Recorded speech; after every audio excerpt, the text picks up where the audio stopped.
Salut à tous les amis, j'espère que vous allez bien. Non, c'est pas un coup de soleil malheureusement, c'est la jeunesse. Non, je rigole les amis, j'espère que vous allez bien. Putain, je suis le seul connard là, en avril, il fait beau. Remarque, il y a un proverbe qui dit en avril ne te découvre pas d'un fil. Je suis tombé malade, bon pas comme un chien mais je suis bien malade quand même. Ça s'entend je pense quand je parle. Et putain, ça me met de mauvaise humeur, je vous jure, ça me rend fou. C'est horrible de pas être en pleine forme, en pleine possession de tous ses moyens, de son énergie, tu vois. Bref, c'est comme ça, qu'est-ce que tu veux. Les amis, je reçois énormément de messages. Je vous jure, j'ai dû en recevoir mais peut-être 30, 40 depuis que j'ai fait la vidéo avec Mickaël pour Transacoto où je disais que je sortais du réseau. De gens qui veulent rejoindre l'aventure, qui me disent ouais, si tu crées un réseau, on veut être de la partie.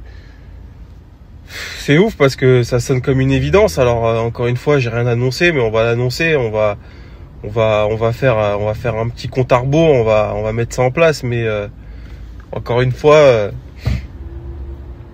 je sais très bien ce que je vais faire, mais c'est pas aussi évident que je vais monter un réseau concurrent de Transacoto, sachez-le, j'en parlerai en temps voulu.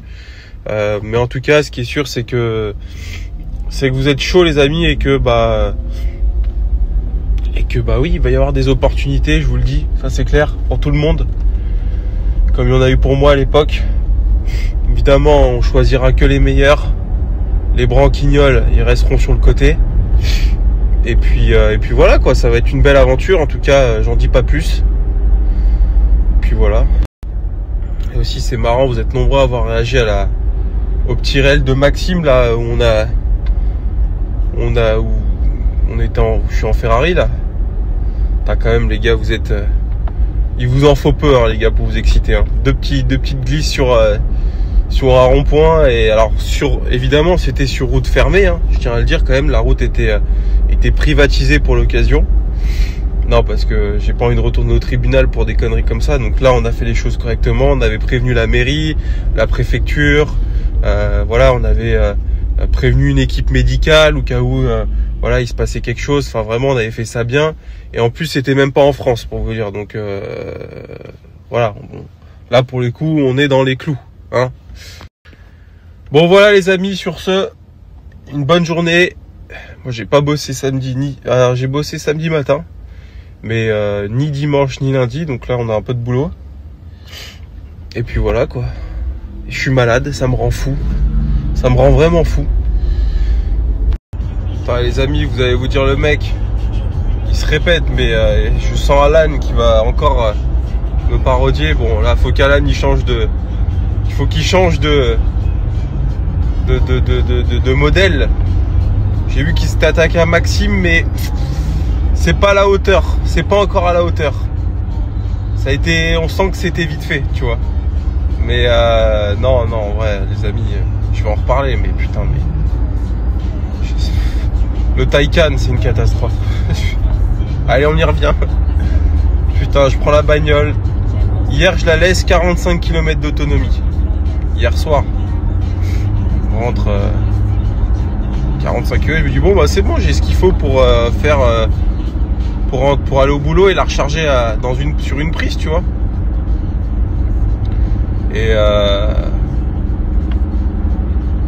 Et bref, chez moi au garage, j'ai exactement 19 km. 45 km, normalement, tu fais l'aller-retour. Déjà, je la prends ce matin. Autonomie 30, t'as perdu 15 dans la nuit. Extraordinaire. Je pars de chez moi 30. Là, j'ai fait à peine 5 km. Voilà. Évidemment, en mode éco, pas de clim, rien, en mode range. Donc, c'est le mode économique là-dessus. Ah putain, je te jure. Cette bagnole, j'ai envie de l'envoyer dans un mur. Mais tous les jours, c'est une putain de poubelle de merde. C'était quand? C'était avant-hier, là. Je vais au resto.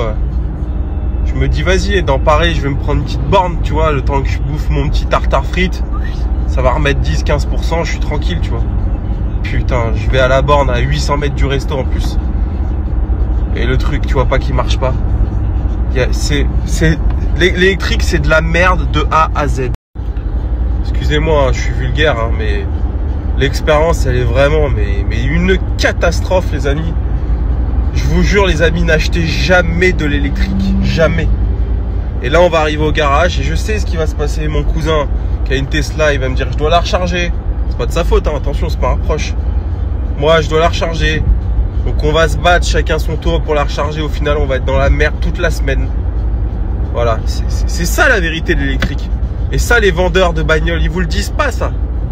Ils vous disent, non, mais tu verras, au trajet quotidien, de toute façon, 90% des gens font moins de 50 km au quotidien. Tu sais, c'est l'argument, frère.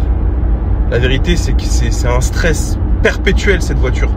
Là, je suis en stress. Je suis pas en stress parce que j'ai 30 000 € de charge au début du mois prochain, dans 8 jours. Pas du tout. Je suis en stress parce que je sais pas si je vais arriver au garage là ce matin. C'est fou quand même.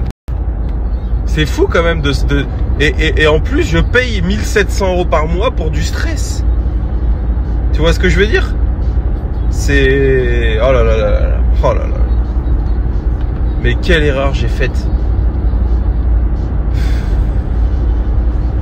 Bref, je pourrais en parler des heures, mais je vous jure, n'achetez jamais de voiture électrique et n'achetez jamais de Taycan. Encore, t'achètes une Zoé ou une Tesla Model 3, tu la payes 25 000 €. Ok, why not? 120 000 €. Non mais c'est une escroquerie. Bon, enfin bon, bref.